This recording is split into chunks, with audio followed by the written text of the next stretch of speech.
Ethan Carter was 118 pages into his newest Michael Connelly novel when he heard his wife's car finally pull into their garage. Checking his Apple Watch, he noted the time, 8:13 p.m. This was the fourth night that week Jenna had come home late.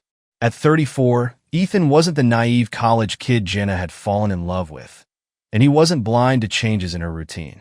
Until 5 months ago, Jenna had never been late without a good reason during their 8 years of marriage. But lately, her phone calls to inform him about working late felt more like rehearsed lines. The first time Ethan noticed something was off, it was subtle. Her lipstick was slightly smudged when she arrived home one evening.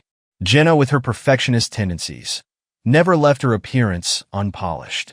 Another night, Ethan detected a faint scent of unfamiliar cologne as she kissed him hello. Not hers, not his. That night in bed, Ethan leaned closer to her neck as they lay together. He wasn't an expert on fragrances, but he knew this wasn't the floral scent of her favorite perfume, Daisy by Marc Jacobs. The smell was masculine, sharp, and intrusive. When Jenna walked through the door that evening, Ethan nearly forgot his suspicions. She was stunning as always. Her soft blonde hair framed her face perfectly, and at 32, she still looked as radiant as the day they had met at a coffee shop in Denver, Colorado. Ethan felt the familiar flutter in his chest, a pang of love mixed with hurt. "Hey, honey," Jenna said, her tone light and cheerful as she strutted toward him. She leaned down to give him a quick peck on the lips, her scent now unmistakably laced with cologne that wasn't hers. "I'm going to freshen up," she added, turning toward the stairs. "Be down in a minute." Ethan watched her disappear upstairs, his heart heavy. She didn't notice the slight frown etched on his face, or perhaps she didn't care. He had spent weeks trying to convince himself that he was overreacting. But now, with the same foreign cologne lingering in the air and the growing distance between them, he felt a gnawing certainty. Something wasn't right.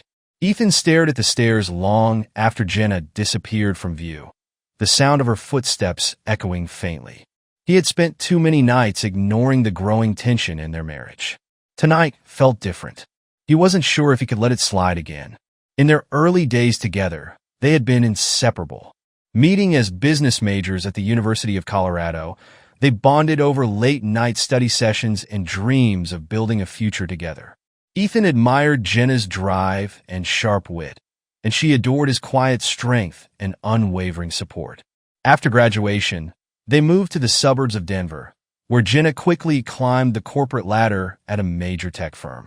Ethan had taken a steadier path, accepting a mid-level role at a local telecommunications company. The plan had been clear: Jenna would focus on her career first, and Ethan would later pursue his MBA once their finances allowed. But after Jenna earned her promotion and a hefty salary increase, the plan quietly shifted. "We should focus on buying a house," Jenna had suggested when Ethan brought up his MBA again a few years ago. "It's a better investment for our future." Ethan had agreed, even though it meant shelving his dreams. The house, a cozy 2-story Craftsman, became a symbol of their shared success.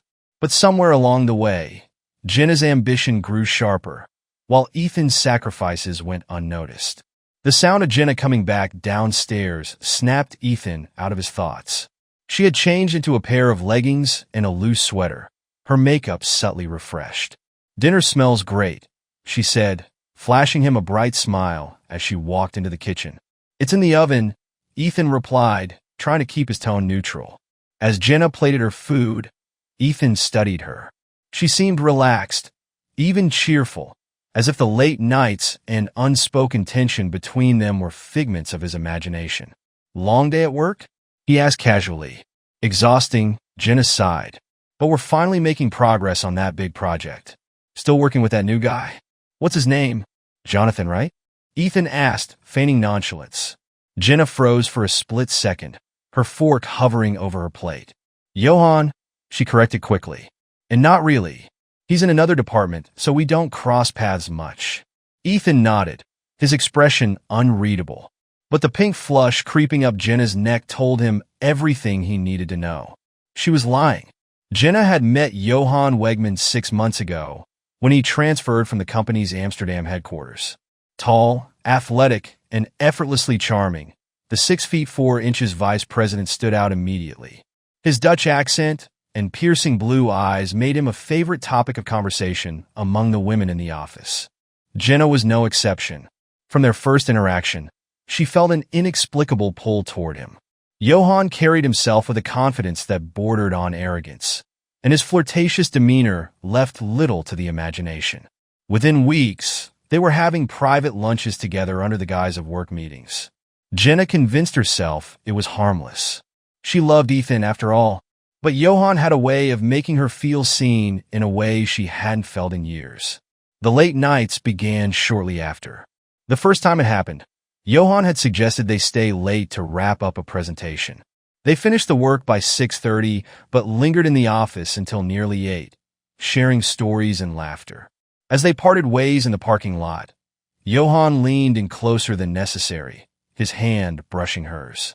Jenna had gone home that night with her heart racing. Ethan, oblivious, had greeted her with dinner on the table and a warm smile.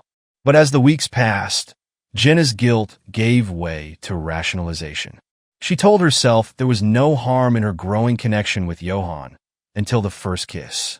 It happened in the office after hours, a stolen moment that left her breathless. From that point on, there was no denying the emotional affair that was blossoming between them. Back in the present, Ethan lay awake that night, replaying every subtle shift in Jenna's behavior over the past few months.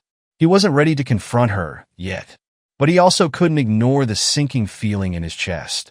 Jenna, for her part, was lying beside him, wide awake. Her mind wasn't on Ethan or their crumbling marriage.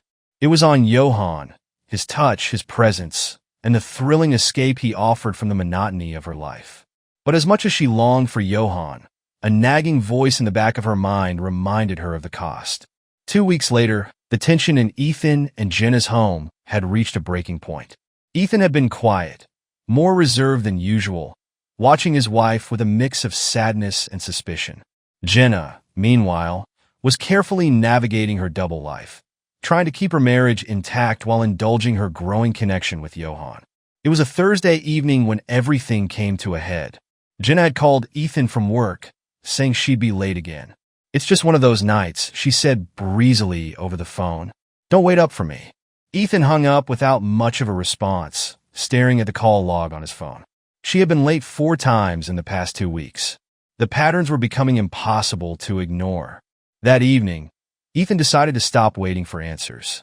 He opened Jenna's laptop, still on the kitchen counter, and began scrolling through her email. Most of it was work-related, but one message stood out, an email from Johan with a subject line that read, "Dinner tomorrow?" Ethan's stomach tightened as he clicked on it. The exchange was casual, but unmistakably intimate. Johan had written, "Looking forward to seeing you again. Let's make it special this time." Jenna's reply was short and coy. "Can't wait. Let me know when and where." Ethan closed the laptop with shaking hands. He felt like he'd been punched in the gut, the weight of his suspicions crashing down in an instant. That night, Jenna returned home just after 9 p.m., her face glowing and her hair slightly disheveled. Ethan sat on the couch, staring at the TV, but not watching it. "Hey, babe," she said, setting her bag on the counter. "Sorry I'm so late." "No problem," Ethan replied flatly, not looking at her. Jenna froze, sensing the shift in his tone. "Are you okay?" "Yeah," Ethan said, finally turning to her. "Just tired." Jenna smiled awkwardly and excused herself to shower. Ethan didn't move from the couch, his mind racing with thoughts of the confrontation he knew was inevitable. The next evening, Jenna came home earlier than usual. She was dressed casually in jeans and a sweater, her demeanor unusually chipper. "Dinner smells amazing," she said, walking into the kitchen. "It's in the oven," Ethan replied, his voice cool. As they sat down to eat, Ethan decided he couldn't wait any longer. He set his fork down and looked at Jenna directly. "How's Johan?" he asked. Jenna's head snapped up, her smile faltering. "What do you mean? You've mentioned him a lot over the past few months." Then suddenly nothing. "I'm just curious. Are you two still working together?" Jenna fumbled with her napkin, avoiding his gaze. "Not really. He's in another department, so we don't see each other much anymore." Ethan nodded slowly, his expression unreadable. That's funny, he said, because I saw an email from him on your laptop yesterday. Jenna's face went pale. You went through my laptop. I did, Ethan admitted, and now I know. So, why don't you save us both some time and tell me the truth? Jenna stammered, searching for words, but Ethan's piercing gaze left no room for deflection. It's not what you think, she finally said. We're just friends. Ethan laughed bitterly. Friends don't send each other emails about special dinners, Jenna. How long has this been going on? Tears welled in Jenna's eyes as she realized there was no way out. It's not an affair, she said quietly. Not yet. Ethan's jaw tightened. But you've thought about it. You've planned it. Jenna nodded reluctantly, her voice barely above a whisper. I'm sorry, Ethan. I didn't mean for it to happen. Ethan stood, his hands trembling as he gripped the edge of the table. I don't even know who you are anymore, he said, his voice breaking. That weekend, Jenna made a decision she believed would salvage her marriage. She approached Ethan on Sunday evening, her expression nervous but determined. I need to ask you something, she began, sitting across from him on the couch. Ethan closed his book and looked at her warily. What is it? I want a hall pass, Jenna said. Ethan blinked, stunned into silence. You're joking, right? No, Jenna said, her voice trembling. I need one weekend to figure this out, to figure out how I feel about Johan, and then I'll come back to you. I promise. Ethan's face darkened, his shock giving way to anger. You want permission to cheat on me? It's not cheating if I'm honest about it, Jenna argued weakly. I need this, Ethan, for closure. Ethan stood abruptly, towering over her. Closure? You're out of your mind if you think I'll ever agree to this. But I love you, Jenna said, tears streaming down her face. I'll come back to you after this, and I'll spend the rest of my life proving how much I love you. Ethan shook his head, his voice cold and final. If you walk out that door, Jenna, don't bother coming back. Jenna stared at Ethan, her heart pounding. She had expected resistance, but not the icy finality in his voice. Ethan, she whispered, reaching for him, but he stepped back, his arms folded tightly across his chest. You've already made your choice, he said firmly. You've been making it for months. Don't insult me by pretending this is about love. Tears welled in Jenna's eyes as she stood, trembling. She couldn't back down now, not when she had convinced herself this was the only way to resolve her feelings. Without another word, she turned and walked upstairs to pack an overnight bag. Ethan didn't try to stop her. Jenna met Johan at a boutique hotel downtown, one they had carefully chosen to avoid suspicion. He greeted her in the lobby with his usual confident smile, pulling her into a kiss that felt far too public. Jenna flushed, but didn't pull away. Let's make this a weekend to remember, Johan said as they headed to their room. The first evening played out like a fantasy Jenna had imagined many times. They went to an upscale Italian restaurant, shared a bottle of wine, and talked about everything except the boundaries they were crossing. Johan's charm was intoxicating, and for a few fleeting hours, Jenna felt like a different person, free, desired, and untethered from the realities of her life.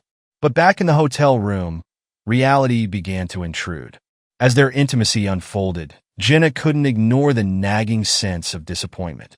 Johan, for all his physical allure, lacked the emotional connection she had always taken for granted with Ethan. His touch was mechanical, his passion unremarkable. By the end of the night, Jenna lay awake next to Johan, staring at the ceiling. She had sacrificed so much for this, and it already felt hollow. Back at home, Ethan sat in the silence of their house, a beer in hand. He had ordered a pizza, refusing to put effort into cooking for a wife who had chosen another man.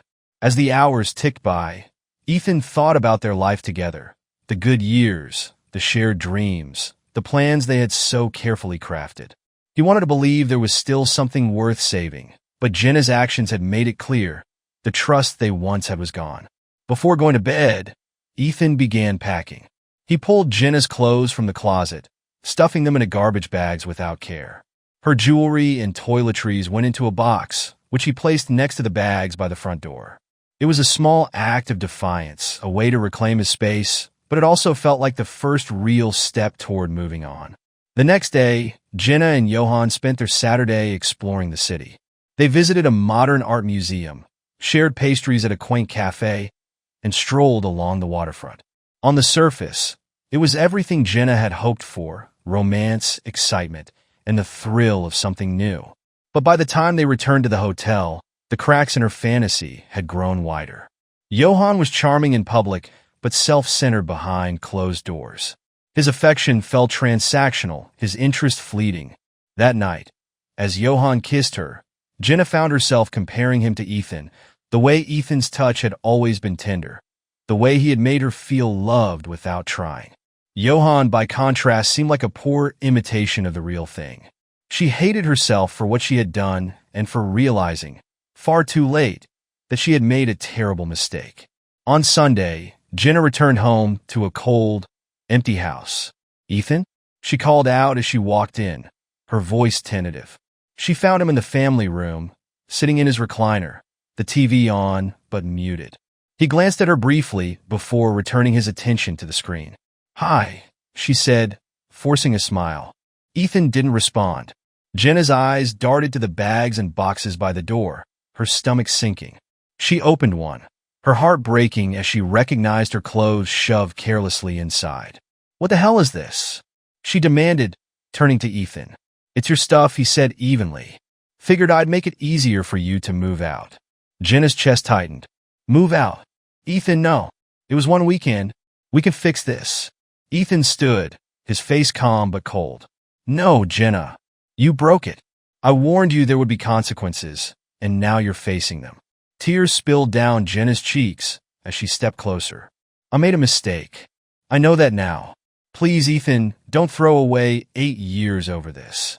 Ethan's expression softened briefly, but his resolve held firm. "You didn't just make a mistake, Jenna. You made a choice, a selfish, deliberate choice that disrespected everything we built together.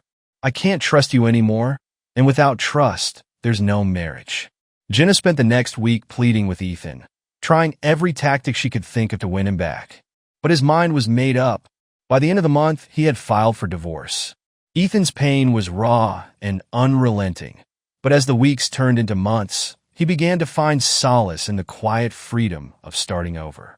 Jenna, meanwhile, moved into a small apartment across town. Her attempts to rekindle her connection with Johann fizzled quickly. He had moved on without a second thought. Alone and filled with regret, Jenna was forced to confront the wreckage of her decisions. Every time she thought about Ethan, her chest ached with the weight of what she had lost.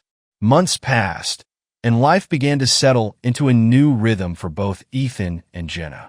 For Ethan, the days were marked by quiet reflection and the slow rebuilding of his life. For Jenna, they were filled with regret and a gnawing sense of emptiness. Ethan hadn't intended to meet anyone new so soon, but fate had other plans. On a crisp Saturday morning, he ran into Peggy Scanlon at a local coffee shop. Peggy, a fifth-grade teacher with an easy smile and a warm demeanor, had noticed Ethan before. She often saw him at the grocery store, quietly going about his errands, and there was something about his quiet strength that intrigued her. This time, as she saw him standing in line for coffee, she decided to take a chance. "Hi," she said, her voice tentative but kind. "I hope this doesn't seem forward, but I've seen you around, and I thought I'd introduce myself. I'm Peggy." Ethan was caught off guard, but managed a small smile. "Ethan," he replied, shaking her hand. They ended up sitting together, sharing a casual conversation that lasted far longer than either expected. Peggy was refreshingly open, her laughter light and genuine. Ethan found himself relaxing in her presence, something he hadn't done in months. By the time they parted ways, he had her number and the faintest glimmer of hope that life might offer him happiness again. Across town, Jenna was grappling with the fallout of her choices. Work had become a minefield of whispers and judgment, and her colleagues, once friendly, now kept their distance.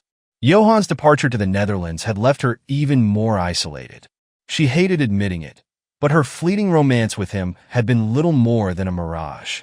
He was never the man she had imagined him to be, and the emptiness she felt now was her own doing. One evening, she mustered the courage to call Ethan. "Hi," she said softly when he answered. "What do you want, Jenna?" Ethan's voice was calm but distant. I wanted to apologize again," she said, tears threatening to spill. I know I hurt you. I know I destroyed us. But I still love you, Ethan. I always will. There was a long pause on the other end of the line. I loved you, Jenna, Ethan finally said. But love isn't enough without trust. I hope you find peace, but I can't give you what you're looking for. The call ended, leaving Jenna alone in the silence of her apartment, the weight of her choices pressing down on her. Over the next few months, Ethan and Peggy grew closer. Their dates were simple: dinners at local restaurants, hikes in the nearby foothills, and quiet evenings spent talking about everything and nothing. Peggy had an innate ability to make Ethan feel seen and valued, something he hadn't realized he was missing for so long. For her part, Peggy found Ethan's steadiness and thoughtfulness deeply comforting. On a warm summer evening, after a particularly wonderful day spent hiking, Ethan leaned in and kissed Peggy for the first time. It was gentle, unhurried, and filled with a quiet intensity that made Peggy's heart race. In that moment, Ethan felt something he hadn't felt in a long time: hope. Months turned into a year, and Jenna's life remained stagnant. She had tried dating again, but every interaction felt shallow and unfulfilling. Her career had recovered somewhat, but the sense of purpose and drive she once had was gone. One evening, while scrolling through old photos on her phone, Jenna stumbled across a picture of her and Ethan from a vacation in the mountains. They were laughing, their arms wrapped around each other, their faces glowing with happiness. A pang of sorrow shot through her chest. That life was gone, and she had no one to blame but herself. A year after their first meeting, Ethan proposed to Peggy on a quiet evening at her favorite park.